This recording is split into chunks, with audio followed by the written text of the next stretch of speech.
orang yang berkesempatan hidup di bulan Ramadan, tetapi tidak terampuni dosa-dosanya.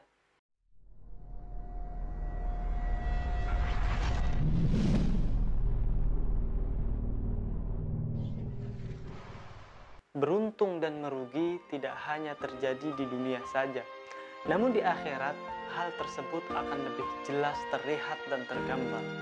Amal perbuatan apa yang menguntungkan dan amal perbuatan apa yang merugikan.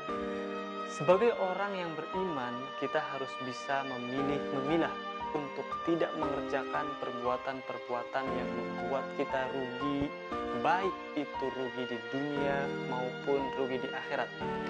Dalam hadis yang diriwayatkan oleh Imam At-Tirmidzi disebutkan, An Abi Hurairah radhiyallahu anhu qala Rasulullah sallallahu alaihi wasallam, raghima anfu rajulin dzukirtu 'indahu falam yusalli 'alai wa raghima anfu rajulin dakhala 'alaihi ramadan fansalakha qabla an yughfar lahu wa raghima anfu rajulin adraka 'indahu abawahul kibar falam yudkhilahul jannah. Dari Abu Hurairah radhiyallahu taala anhu, Rasulullah sallallahu alaihi wasallam bersabda, kecewa dan merugi orang yang bila namaku disebut, kata Nabi, dia tidak mengucapkan sholawat kepadaku. Terus yang keduanya, kecewa dan merugi orang yang berkesempatan hidup di bulan Ramadan tetapi tidak terampuni dosa-dosa semuanya. Itu yang kedua. Terus yang ketiga, kecewa dan merugi orang yang berkesempatan hidup bersama orang tuanya hingga lanjut usia tetapi dia tidak bisa sampai masuk ke surganya Allah Subhanahu wa taala. Dalam hal ini Syekh Ubaidillah Al-Mubarakfuri dalam kitab Mir'atul Mafatih Syarah Mishkat Al-Masabih menjelaskan bahwa maksud dari raghima anf, sungguh sangat terhina dan rendah, ini adalah sebuah ungkapan.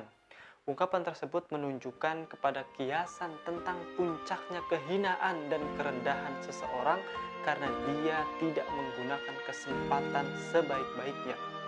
Dalam hadis tersebut dijelaskan bahwa ada 3 golongan orang yang merugi.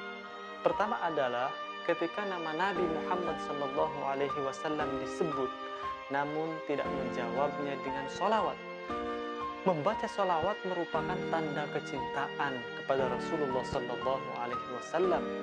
Rasulullah SAW berhak mendapatkan penghormatan, doa, dan rasa cinta dari umatnya karena kemuliaannya yang telah mengantarkan beliau sebagai penghulu para nabi. Bahkan Allah Subhanahu wa ta'ala dan para malaikatnya membacakan sholawat kepadanya atas derajat yang begitu tinggi di antara para malaikat Allah Subhanahu wa ta'ala. Kedua adalah orang yang berkesempatan hidup di bulan Ramadan tetapi tidak terampuni dosa-dosanya. Dalam hal ini berlalunya bulan Ramadan sebelum diampuni dosa-dosanya karena dia tidak bertobat dan tidak mengagungkan bulan Ramadan dengan bersungguh-sungguh dalam ketaatan sehingga dosa-dosanya diampuni. Sungguh terhina seseorang yang mengetahui bahwa ketika dia menahan dirinya dari hawa nafsu selama sebulan pada setiap tahun dan mengerjakan apa yang diwajibkan baginya termasuk puasa, maka akan diampuni dosanya yang telah lalu. Namun dia malah meremehkan dan tidak beribadah sebagaimana mestinya sampai selesai dan berlalu bulan tersebut. Ketiga adalah orang yang berkesempatan hidup lama bersama orang tuanya tetapi dia tidak bisa sampai masuk surga. Sungguh ini perbuatan yang sangat merugi karena ketika kita hidup lama bersama orang tua, di situ akan banyak peluang rahmat dan ampunan Allah Subhanahu wa ta'ala seperti dengan menyenangkan dan merawatnya hingga lanjut usia. Jadi, siapa saja yang mendapatkan 3 kesempatan besar ini, baik kesempatan membaca sholawat ketika nama Nabi Muhammad SAW disebutkan, atau melewati bulan Ramadan yang penuh ampunan, hidup lama bersama orang tuanya, maka pergunakanlah dengan sebaik mungkin, karena itu semua merupakan kesempatan emas untuk memperoleh ridho Allah Subhanahu wa Ta'ala agar dimasukkan di dalam surganya.